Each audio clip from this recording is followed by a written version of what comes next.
You can also predetermine the layout when you're designing a site by adding placeholders in it. So to bring in placeholders, you can go on to the Insert tab right here, and here you can see placeholder is an option. If I were to click on this, a placeholder gets inserted. So you can resize the placeholder and keep it anywhere you want, as you can see. So I'm going to click on another placeholder, and you can click and drag this out. You can go around and resize out the placeholder as well. So you can go around, resize this, and this is what you have.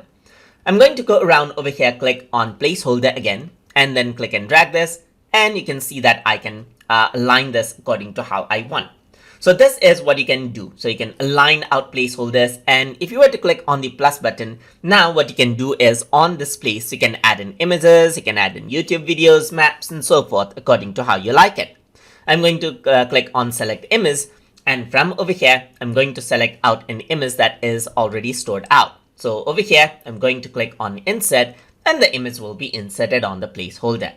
So you can bring in placeholder and manually arrange this, or you can see that there's something called content blocks, which is a collection of placeholders and other contents. If I were to bring this content block right here, you can see that it has a placeholder and a text area right here. So it's like a preset layout that you can click and drag in right here, just like this. And you can see that there are more places to add in contents right here, and you don't have to manually go around and keep on arranging out different contents right here. So you can click on the placeholder right here, select out image right here, and you can see that you can go around, select out an image of your choice, and click on insert, and it'll be there on the placeholder. You can type in different things over here as well, and the contents can be filled up. And that is how you can add layouts and placeholders inside of Google Sites. So I hope you guys learned something as always.